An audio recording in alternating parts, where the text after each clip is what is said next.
Bom, então vamos aqui para a nossa unidade 3, que diz as leis da dinâmica. Bom, o que vamos trabalhar aqui nessa unidade? A gente vai trabalhar um dos tópicos mais importantes dentro da física, se não o mais importante. Então, eu estou me baseando aqui nesse livro, Tópicos de Física, desses três autores, Ellow, Gualter e Newton, ok? Eu gosto demais desse livro. E o título do livro desse capítulo, perdão, Os Princípios da Dinâmica, ou seja, os princípios, a base da dinâmica. Mas antes da gente adentrar, o que é a dinâmica? Qual a relação dela com aquilo que a gente viu anteriormente, que é cinemática? É o que vamos ver agora. Bom, como vimos nas duas unidades anteriores, a cinemática ela é responsável por compreender o estudo do comportamento dos movimentos. Então, ela se interessa em descrever as equações que compõem o movimento. Ela não está muito interessada em saber o que causou o movimento. Já a dinâmica, ela estuda o movimento, né, e as forças responsáveis por causar a aceleração, o deslocamento ali do objeto. Então, vamos supor, a gente tem aqui uma caneta, eu até tinha exemplificado com corretivo, né? Mas vamos supor que a gente tem aqui uma caneta e ela está aqui descrevendo uma velocidade. Ao longo aqui desse plano aqui do livro, né? Ao longo dessa página. A cinemática, ela vai tentar descrever o movimento. Será que a velocidade é constante? Ou a aceleração é constante? Né? O movimento dela é retilíneo, né?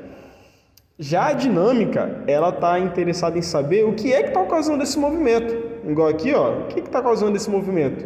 Esse movimento, ele está sendo causado pelo movimento aqui da minha mão, né? Eu estou aplicando uma força sobre essa caneta e estou a empurrando.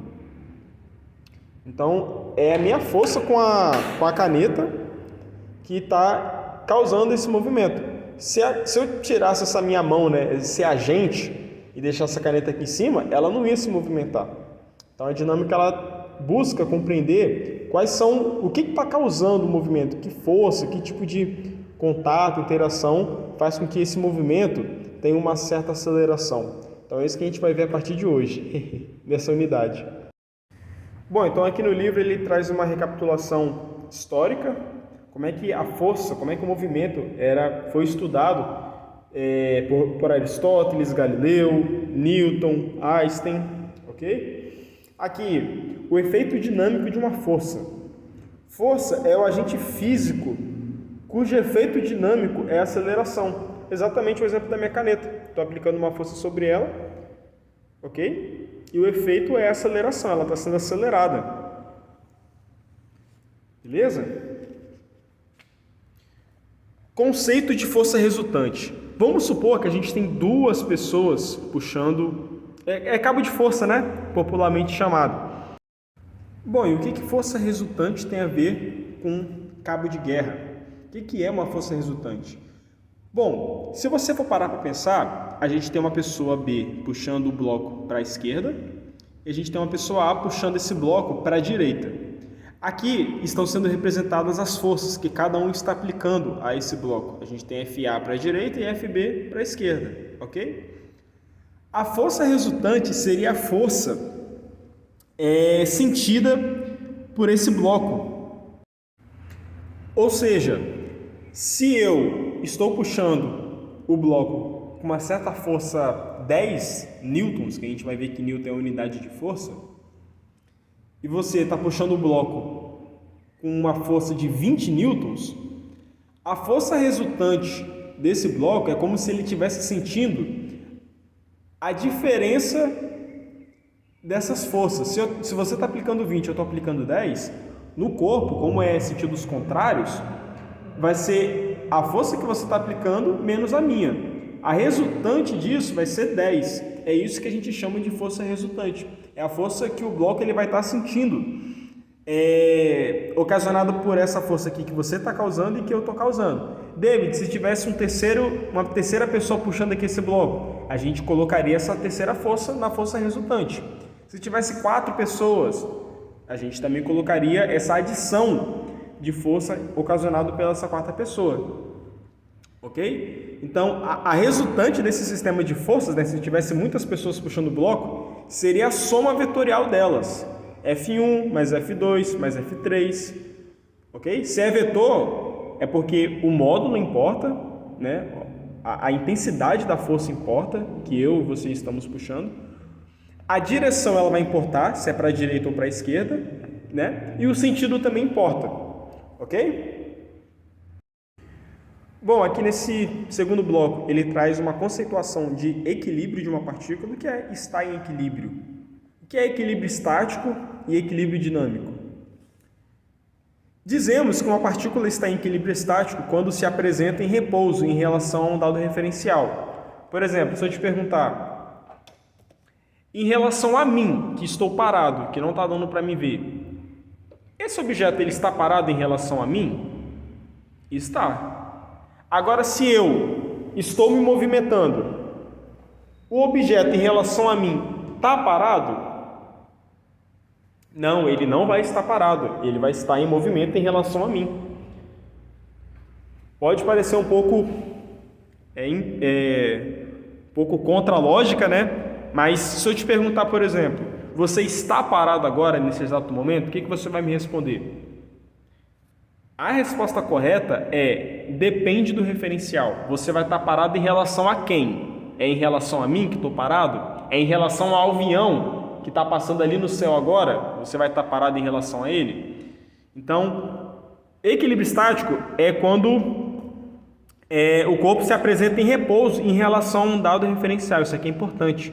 Ou seja, você não pode dizer se você está parado ou em movimento se você não tiver um referencial. Você precisa de ter um referencial. Então, quando alguém te perguntar, você está parado ou está em movimento? Você vai falar, depende do referencial. Se a outra pessoa, o outro objeto estiver parado, você automaticamente no referencial dela vai estar parado. Mas se agora eu estou dentro do carro, acelerando, aqui está o carro e você está parado e eu estou acelerando, para mim, você que vai estar em movimento. Ok? E o que é o equilíbrio dinâmico? Dizemos que uma partícula está em equilíbrio dinâmico quando se apresenta em movimento retilíneo e uniforme, como a gente viu, ok? Velocidade constante, em relação a um dado referencial. Show de bola? Bom, nessa próxima página ele traz o conceito de inércia, que é um termo que a gente vai usar muito nessa unidade. E o que é inércia, de acordo aqui com o livro? É a tendência dos corpos em conservar sua velocidade vetorial. David, não entendi nada. Vamos lá. Inércia, basicamente, é a capacidade de um corpo em continuar em repouso ou em movimento retilíneo uniforme. David, melhorou, mas ainda estou com dúvida. Bora para um exemplo. Tá vendo esse suporte? Ele, em relação a mim, está parado. Ok? Ele vai tender a ficar parado para sempre, desde que eu não atue uma força sobre ele, né? Ou que caia um terremoto, aí esse objeto, né? Mova, mas ele vai tender em ficar na inércia, ficar em repouso, ficar parado. Não necessariamente inércia tem a ver com ficar parado, ok? Mas ele tende a ficar parado. Se eu aplicar uma força sobre ele, ele vai andar. Agora vamos supor que eu pego essa força aqui, ó, e tem uma velocidade aqui constante. Ou seja, é a capacidade do corpo em continuar em repouso, se eu não estiver aplicando nenhuma força sobre ele, ou em movimento retilíneo uniforme. Ou seja, é a resistência de um objeto em mudar de estado. Como assim mudar de estado? Mudar de se ele está parado ou se ele vai se movimentar. Então, a inércia é isso, é a tendência, essa tendência somente alterada quando uma força externa age sobre o corpo. Então, retornando, a inércia é a capacidade de um corpo em continuar ou em repouso ou em movimento retilíneo uniforme, com velocidade constante. Ok? Com esse conceito, a gente já mata a primeira lei de Newton. O que diz a primeira lei de Newton? Se a força resultante sobre uma partícula é nula, ou seja, ele está parado, ela permanece em repouso, ou em movimento retilíneo uniforme, por inércia. Como assim, David? Entendi essa primeira parte. Se a força resultante, ou seja, estou aplicando aqui várias forças, é nula, ela permanece em repouso, o objeto, ou em movimento retilíneo uniforme. Como assim, David? Se eu estiver aplicando aqui uma força, a minha mão está aplicando uma força e esse objeto aqui está indo com uma velocidade constante. Note que é velocidade constante. Ele vai tender esse movimento infinitamente. Se você desconsiderar o atrito, desconsiderar outras forças, né, que tem aqui ao redor, né, a resistência do ar. Então a primeira lei de Newton nos diz isso, ok? Bom, aqui ele traz um segundo enunciado, né, que diz: um corpo livre de uma força resultante é incapaz de variar sua própria velocidade. Ou seja, esse objeto aqui, ele não pode alterar a velocidade dele mesmo, ocasionada por ele mesmo. Tem que necessariamente ter uma força externa, no caso aqui é minha mão, para fazer uma força sobre ele e fazer ele andar. Ok? Bom, com isso então, vamos para a nossa segunda lei de Newton, que é a famosa F igual a ma. Davis, o que significa esse F igual a ma? Bom, a segunda lei de Newton ela afirma que força é igual a massa, a força resultante, ok? É igual a massa do objeto, né, que está sendo aplicada a força, vezes a aceleração que ele vai ter. Se F é a resultante das forças que agem numa partícula, né, a força total, então, em consequência da força resultante, a partícula adquire na mesma direção e no mesmo sentido da força uma aceleração A, cujo módulo é diretamente proporcional à intensidade da força. A expressão matemática da segunda lei de Newton então isso aqui é uma representação, uma expressão matemática do texto que a gente leu. E o que significa esse texto? Ele está falando basicamente que, aqui, vou usar esse exemplo de novo do meu suporte, ele está parado. Essa força aqui que está atuando sobre a partícula, ela vai adquirir uma certa aceleração, correto? Eu estou aplicando aqui uma força sobre ela, ela vai ser acelerada. Está vendo que eu estou aplicando a força da direita para a esquerda e a partícula está se movimentando da direita para a esquerda também? Então, é exatamente isso aqui que está dizendo. Ok? Que a força resultante que age numa partícula, a partícula adquire uma aceleração que é na mesma direção e no mesmo sentido da força que eu estou aplicando. Então, F, força resultante, que está atuando numa partícula, é igual a m vezes a aceleração dela, que é o que é ocasionada, né, ao aplicar uma força. Se eu aplicar uma força para cá, ela vai se movimentar para cá. Se eu aplicar uma força da direita para a esquerda, ela vai se movimentar da direita para a esquerda. Ok?